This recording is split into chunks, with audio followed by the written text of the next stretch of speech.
3, 2, 1. Bienvenidos a la manzana del Edén.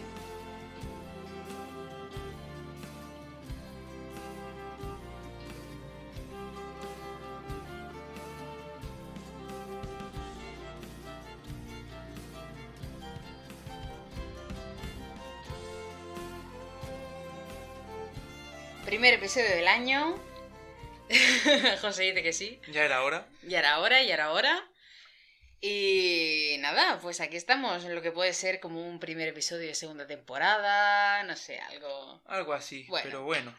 Pero bueno, ya por fin estoy aquí, tenía muchas ganas de grabar.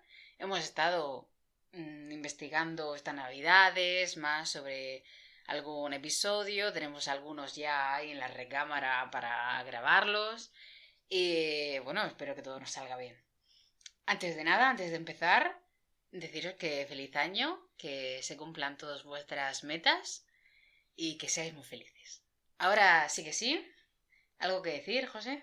Que cuando quiera empezamos con Cuando el quiera, tema. ¿no? Venga, vamos. Tú mandas. Yo mando. Pues vamos a hablar, como bien habéis visto en el título, sobre la Guardia Pretoriana. ¿Qué diréis? Pero si esto no parece como un tema muy del podcast, ¿no? Que de la alimentación, la salud y... Sí, y no. Hemos tomado aquí un poco de... Hemos dejado a nuestro amigo José que decidiera el tema porque a él le gusta mucho la Guardia Pretoriana y pues qué menos que hacer honor a una fuerza de élite como fue esta, ¿no? Sí, pero hay que tener en cuenta que nuestro podcast también es de historia y de salud. Y esta gente también se cuidaba muy bien, así que Hombre, no para está ser... muy desencaminado. Claro, para ser una guardia de élite tenías que ser el top del top, ¿no? Efectivamente. Bueno, pues vamos a empezar entonces. Adelante. Primera pregunta aquí, ahora. ¿Qué fue la Guardia Pretoriana? Bien, la Guardia Pretoriana fue una unidad de élite creada por el emperador Augusto como consecuencia de la creciente inestabilidad que había en Roma con el paso de una república a imperio.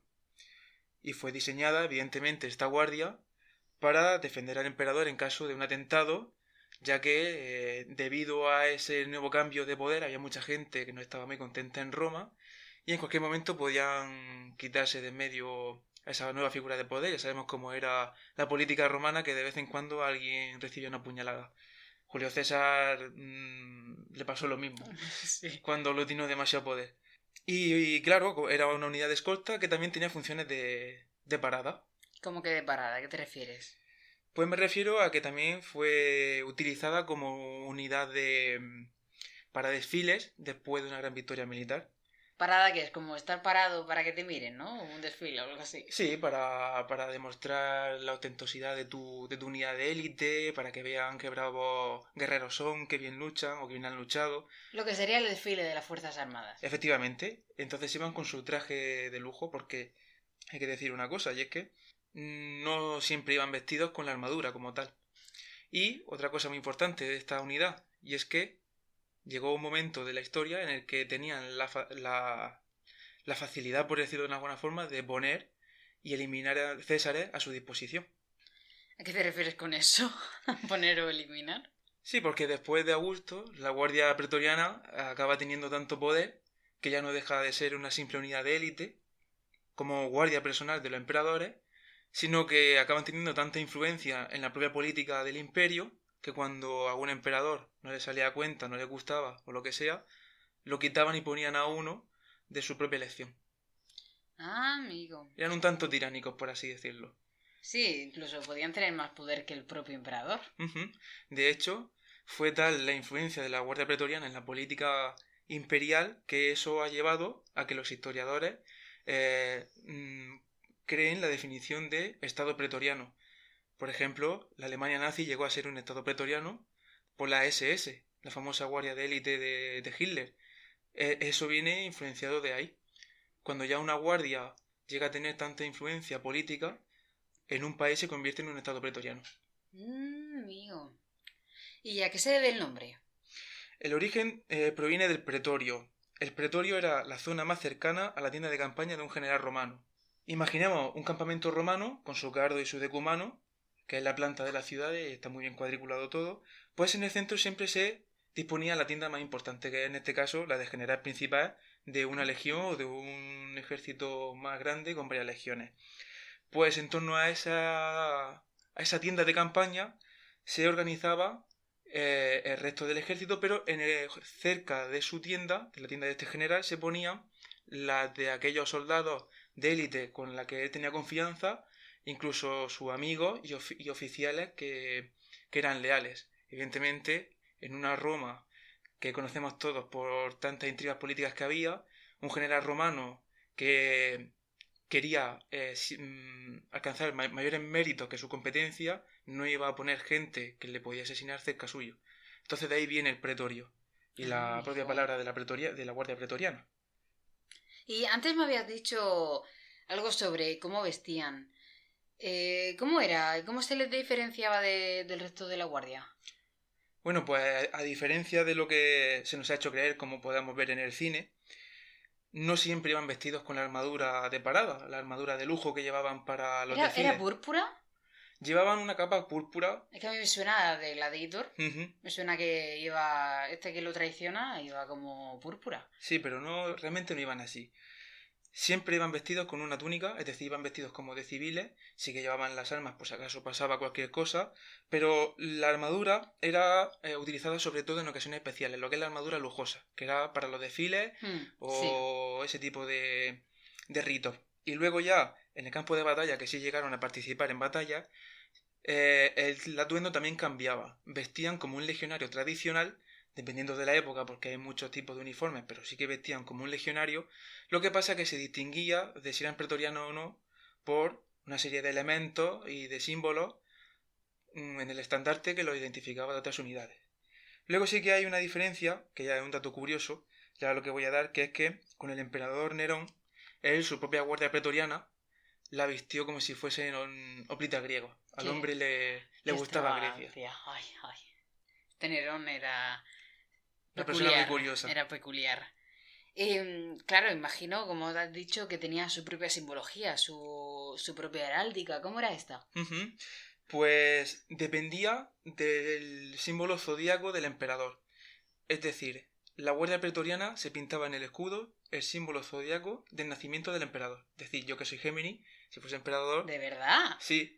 Y tuviese mi guardia pretoriana, ellos llevarían en el escudo pintado el símbolo de Géminis. ¡Oh, los paganos! ¡Qué fuerte! Tengo entendido también que no vivían junto al resto de civiles. ¿Eso es así? Efectivamente, la guardia pretoriana tenía su base principal en Roma, la capital, para defender al emperador, pero vivían en una parte separada, que es lo que se conoce como la castra praetoria, es decir, el campamento de los pretorianos, en la traducción básica. Y se encontraba al noroeste de la ciudad, cerca del río Tíber, donde se guarnecían principalmente.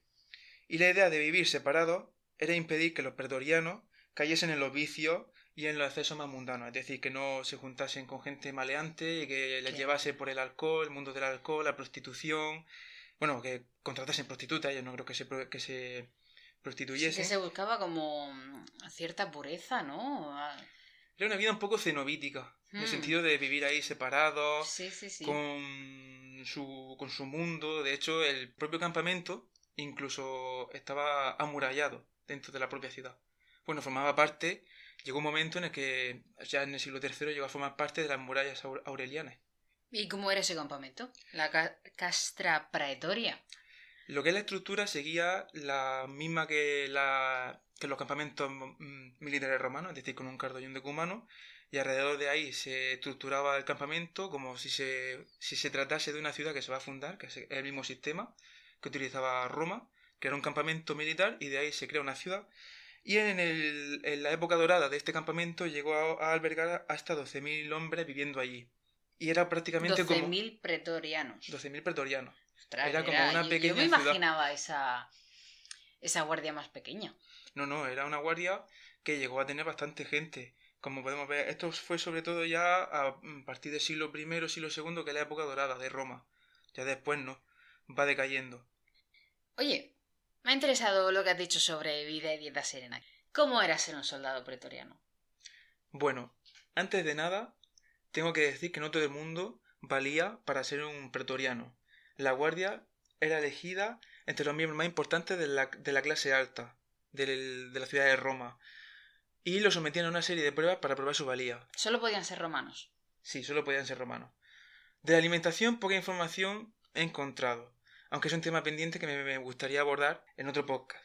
Pero sí que tenemos bastante información sobre su entrenamiento.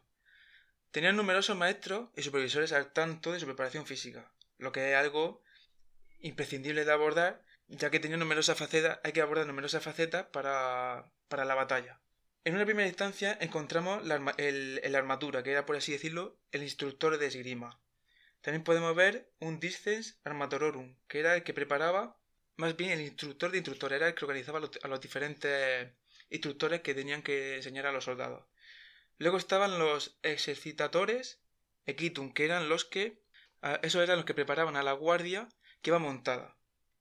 Luego en un peldaño más alto encontramos al doctor Cortis, y por encima de este estaba el Campidactor, que era el que se encargaba de organizar el campamento. ¿Campidactor? Campidoctor. Qué nombre más raro. Campidoctor. El Campidoctor, que era el que se encargaba de supervisar el campamento. No suena como potente, ¿no? Eso soy un campidoctor. El Campidoctor. ¿Sabes? Como un doctor de camping. El doctor de camping.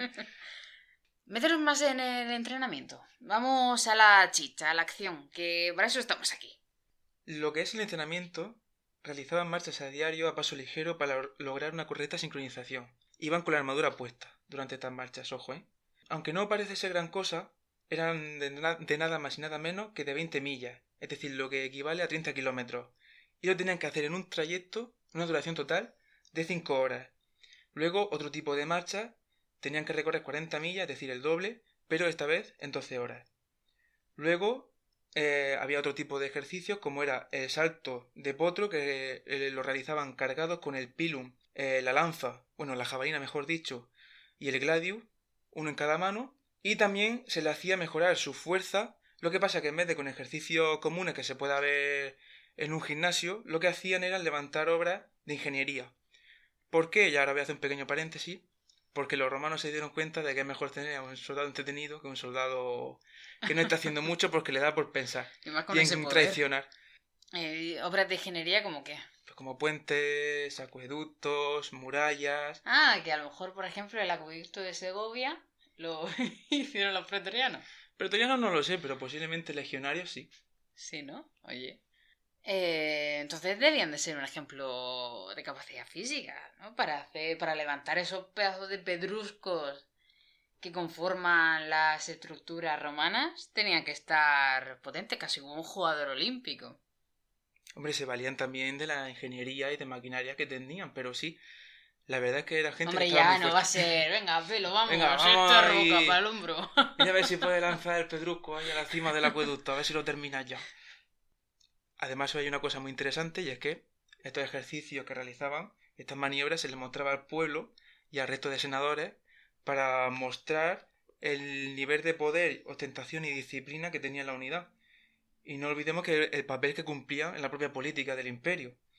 Y participaban también en espectáculos tales como la caza africana, que llevaban a cabo jinetes pretorianos y se encargaban de cazar, entre comillas, no lo hacían, elefantes.